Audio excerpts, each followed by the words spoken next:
Hello, everyone, and welcome to the third podcast of this channel. Today, yet again, I have my dad. What's good, Dad? How are you, my son? I'm good. That's good. Welcome back. Thank you. So, in this episode, we're going to be discussing how much emphasis should we be putting on our self improvement journey. Should we, for example, for 3 months straight, focus purely on self improvement? Or for like an entire year, should we just be doing small increments per day? All of this is going to be relevant for your self improvement journey because we know that these two types of people exist. And what we want to explore is there a right option that we should do, or do both are both the same? So, Dad, I want to ask you personally first. Sure. How, roughly, how much self improvement practices do you do per day? And has there ever been a time in your life where you focus purely on self improvement for weeks or months on end? Wow, that's a good question. So, is self improvement something different to your day to day living, or is it part of your day to day living? I never really thought of self improvement different to what I do.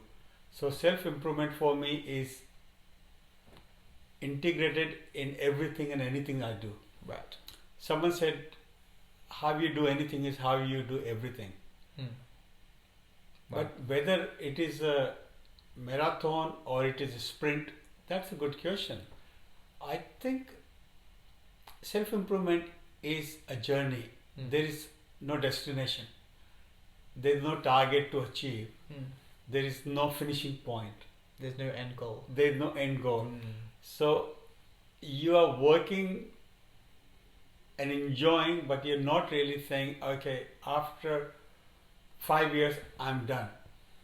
Because in fact, there is never an end. You will probably be doing self improvement as long as you're alive. Yeah, but I think people have the misconception, or they make the belief somehow that after, for example, 5 months or 5 years of pure self improvement, that they can say that they're done, that they're finished. But like you said, I don't think that's the right thing, right? That's correct. It's not like I'll lose 15 kilos and once you lose 15 kilos you achieve your target. Yeah. It doesn't work like that in self improvement, because self improvement is just refining yourself, and you can keep on refining and I'm sure even the topmost saints are still on a journey of self improvement. Yeah. Whether it is Dalai Lama or anyone else that is a spiritual master, I'm sure they always do it. It's almost like a top piano player or a top violin player. Once they reach a maestro level, do you think they stop practicing? No. No. They're probably putting in even more efforts because they need to improve and improve and improve. So I believe that same applies for self improvement as well. It's like once you reach a high state, you can't just quit. You have to maintain the level that you've achieved. Correct. Right. And you have to just keep on building it. I think the bar keeps on changing, and it's, as I said, it's a journey. You'll start enjoying the journey, and then you're really not worried about the destination. I don't think you really have a destination in mind.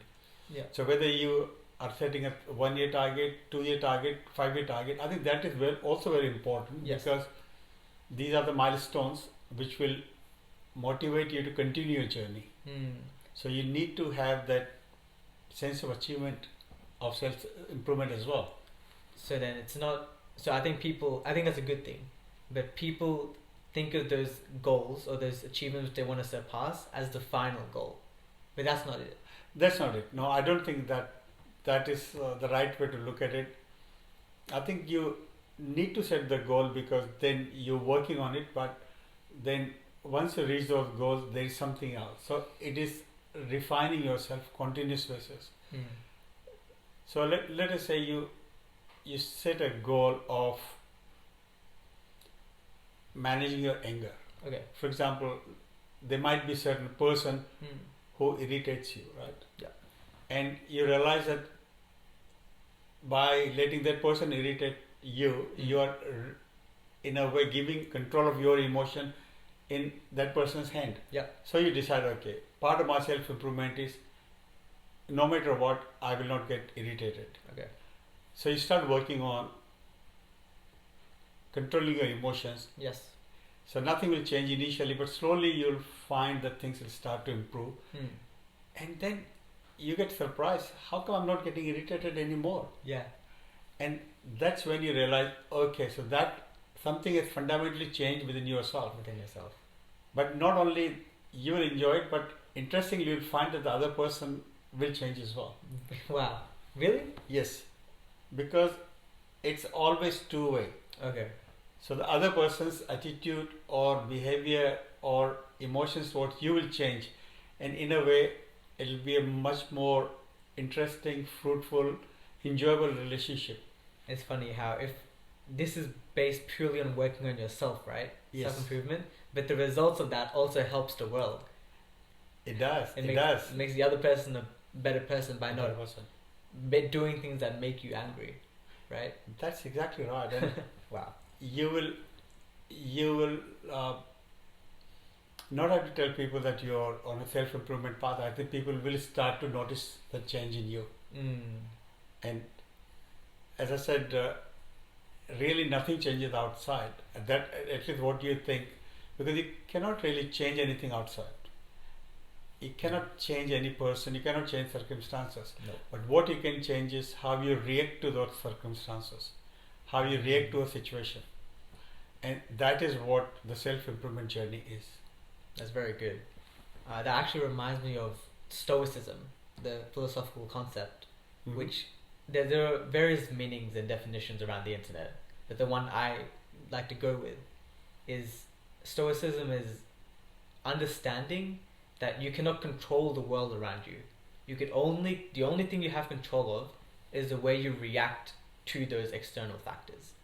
And if one can gain a full understanding of this and gain the ability to control their emotions, the way they react to no matter what is given to them, they achieve like literally the maximum level of peace in their life, and they don't get angry, they don't get sad, they don't react through emotions, they make calculated decisions, because all that stems from your ability to react to something. A lot of people don't do that. They act off impulse. It's like if they're hungry, they go straight for the fast fatty food. They don't think about the consequences. Right? They act off impulse. But I just want to pick on a word here you mentioned about react. And I used to think, is react the right word, or should we look at response? So if a situation comes to you, should you react or should you respond? Wow. Because reaction is natural. Yeah. You just react because that's your instinct, the first thing. Instinct, yeah. And quite often the first reaction is not the right reaction. No. So what you need to do is to look at responding to a situation. And sometimes that means you don't react.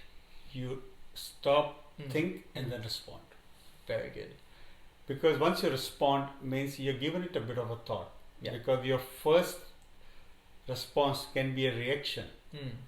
For example, someone is angry at you, and your natural reaction would be to respond in anger. Yes.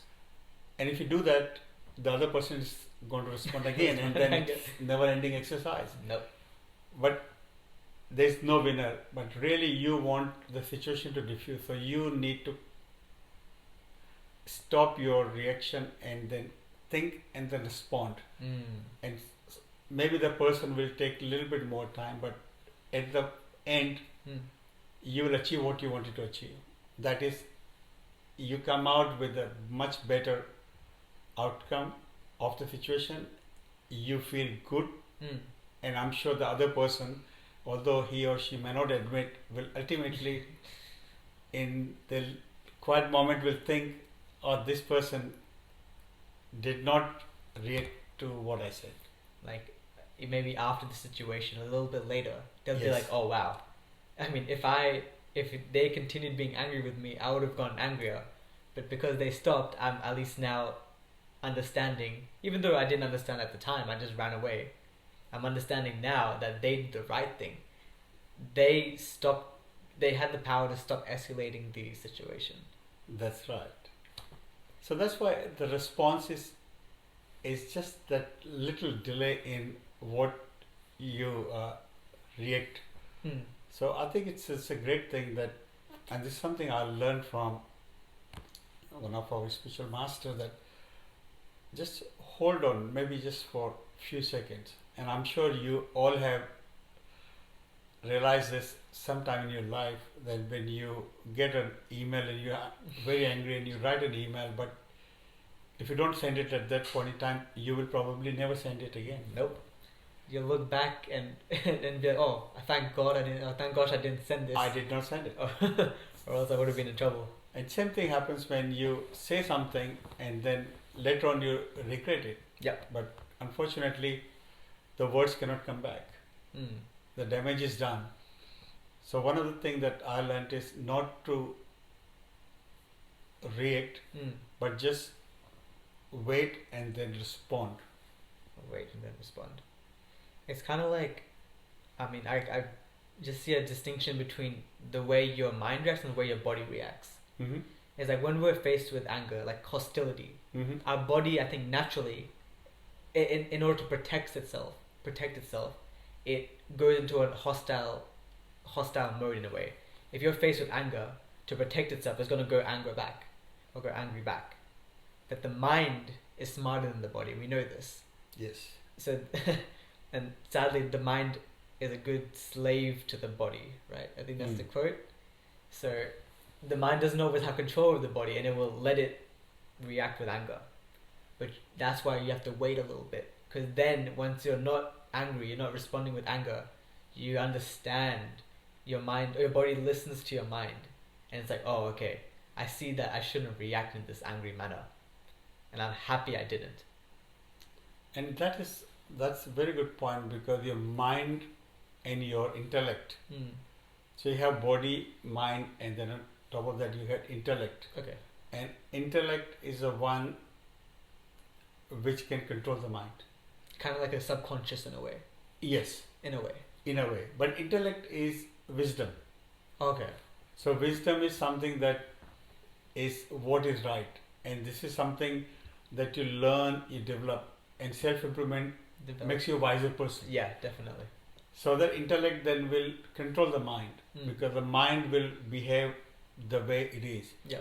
And the mind, as we discussed in the last episode, the mind is your conscious mind, which can be a natural reaction to something because of your past experiences. Yeah. But intellect is something that you acquire, and then you can let intellect control your mind, and then you will make a right decision. So it's very important that you don't react, because then your mind is not responding, but your intellect will be controlling the mind to respond. And bringing this back to the initial part, I'm very happy we talked about stoicism and controlling our mind. Mm-hmm. In relation to the beginning, to build your wisdom, like you said, it does not come after 6 months of pure self-improvement. This is something which I'm sure which is factual. It is developed over time through small, consistent work. Would you agree? I agree. And I think there isn't one activity that will help you with the self-improvement. It could be reading the books. Yeah. I listen to a lot of YouTube videos of the people who have been on the journey and who have achieved significant self-improvement. Yeah. I go to seminars where all these people who are either spiritual masters or who have lived their life and improved themselves, they come and present their experiences and the journey. So there are many different things, and obviously meditation is another thing that helps you on the self-improvement, because meditation helps you to connect with yourself. Yeah. And it makes you aware, because most of us are like sleepwalking. Right? Pretty much. We are not aware of ourselves, our thoughts, our surroundings, our behavior, Yep. everything. So meditation makes you aware, and all this reading of the books, discourses, attending workshop makes you aware as well. And what also makes us, or what's making us unaware right now, and Mhm. from what I've researched at least, is our dependence on technology and instant gratification. Mm-hmm. It's like when you're on your phone for like 6 hours a day, you're not aware of anything around you. All your focus just goes onto your phone, and when you're not on your phone, you kind of want to, while you're doing other tasks. For those who are addicted, they just like they want to do that quickly so they can go back to their phone, and aimlessly, mindlessly, just scroll through YouTube, scroll through TikTok, social media, all of that. So with the idea of meditation, it's very important nowadays, and there's a small group of people in the self-improvement realm who are beginning to meditate, which is very good. But as of now, sadly, there are not many people who meditate. And meditation doesn't have to be an exercise that has to be done at a certain time of the day. Okay. Meditation is really making you aware. Now you can consciously be aware. For example, right now we're talking. Yeah. We're obviously not aware about our breathing because we're talking. Yes. But when you're quiet, if you do nothing, just take your attention to your breathing and just notice how your breath is going in and out. Which side of your nostril is actually actively breathing. Yeah. And you'll find that even simple awareness can increase your level of understanding yourself. Yeah. To a different level. And your focus levels as well. And your focus level as well. And how you're sometimes you're just simply sitting, not aware of how you're sitting. And then you notice after 15-20 minutes or you've been sitting in an incorrect posture. Yeah. So it's just awareness of everything, and whether it's awareness of thinking, awareness of eating, awareness of behaving, Yeah. awareness of consuming social media. It's just awareness about everything. Awareness about everything. Yes.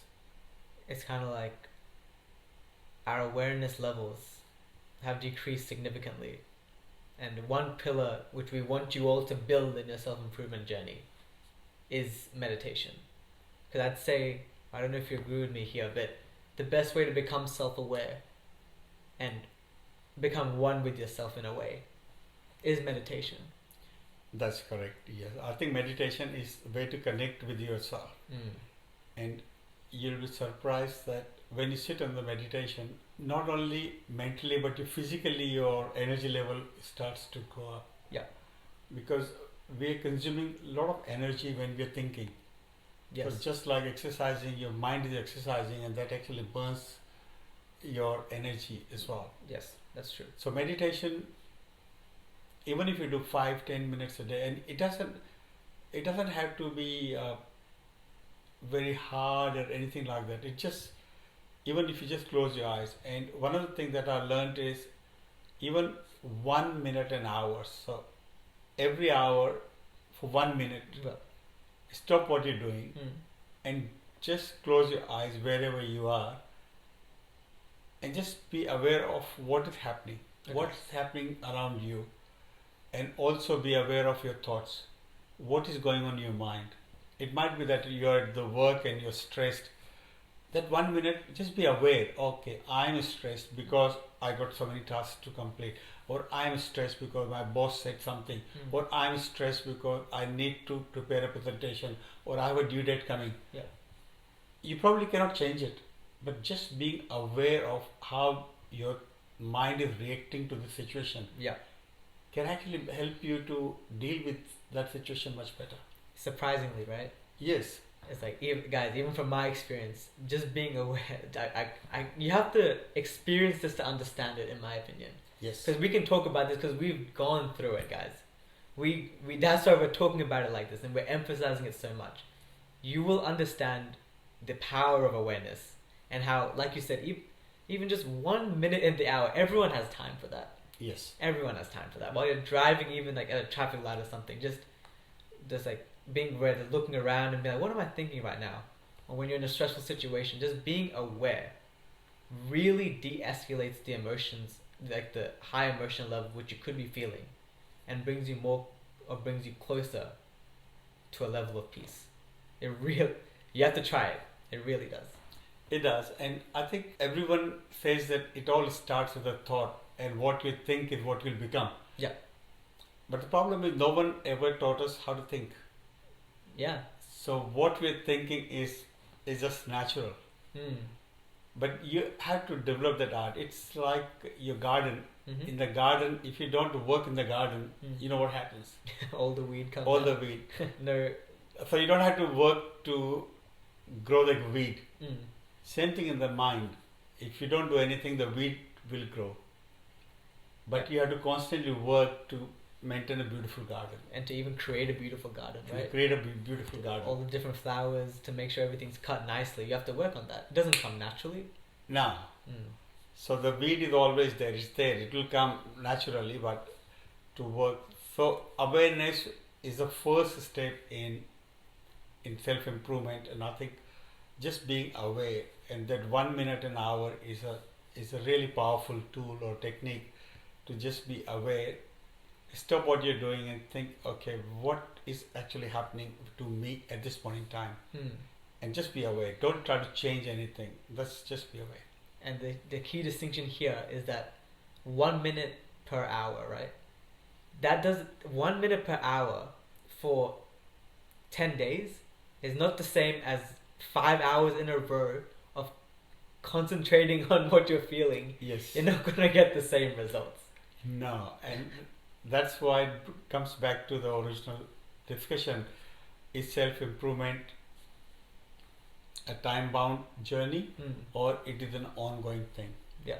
I really think it is something that you will always progressively improve, and you will continue to go further in your journey. And with that as well, that doesn't mean that you cannot focus on self-improvement for 3 months in a row. But that's after that 3 months, you shouldn't just stop there and say that you're finished. You can have times in your life where, let's say, for 3 months, I'm going to do full focus on self-improvement. And then you do that. But then you have to continue doing your self-improvement. You don't just stop there and say, look, I did 3 months of hard work, I'm done. That's not how it works. No, it's not. It's not that you're preparing for a race and you win the race and you're done. No. But one thing is self-improvement doesn't have to be different activity to your day-to-day activities. No. So whatever you're doing, whether you are a student or you are a businessman or an employee or housewife, in anything you do, just be little bit more aware on what you're doing it, how you're doing it, and you find that your self-improvement automatically is happening in the background. And that becomes your nature. Without you even realizing. Without you even realizing. So self-improvement is not something which is detached, but it's very much attached with who you are, and that's what you become. So rather than doing self-improvement, you become part of the self-improvement, and then it just happens. Happens. And with that only comes through small consistencies per day. If you try and start a major habit and forcefully try and make it work, it is not going to fit. It'll backfire. No. It will backfire. It'll backfire. You feel demoralized because it did not happen. But I think if you just maybe pick 1 or 2 small things and try to make those incremental changes, you'll find that slowly at the end of the year you'll be a different person. And you just have to trust the process. You just have to trust the process. That's the hardest thing, because you're not going to get the instant feeling of that you've improved yourself from any. That's true. Any proper self-improvement technique does not give you an instantaneous. It does not give you the same instantaneous pleasure as instant gratification does. It's like in finance, when you make a small investment, it's not that next week you have double the money. Nope. You allow the power of compounding, and slowly it builds up, and then 10 years, 20 years, you have a significant return. And on that, I think next time we should talk about money and how and discuss how young people now, who still have a lot of time on their hands, how they should use their money in terms of investing, spending, and just the overall nature of how money works. Okay, that's interesting. Money is close to my heart, and I think for anyone, it's the health, family, and the money. Mm. In that order, pretty much the priorities are set. Yeah. Because if you're worried about the money, I think you can ignore a lot of things, including your health and family. Yes. So it's important to manage the money well, so Mm. that you can focus on other things in life which are important to you. Money is a tool, Yeah. but money can become the reason sometime, because if you don't manage the money well, and as you said, the time is on your side for younger people. I wish that someone had taught me about the money when I was young, and when I had the time on my side. So it will be really good to talk about something like this. Money related. Money related, yeah, it's very close to my heart. So then, guys, subscribe and like this video if you want to see that episode, the 4th episode, where we talk all about money. But for now, Dad, thank you for being on the 3rd podcast of this channel. I hope you enjoyed yourself yet again. Yes, it's always a pleasure to discuss these things, and to look forward to the next one. Perfect. Thank you, Dad. Thanks, son. I'll see you next time, guys.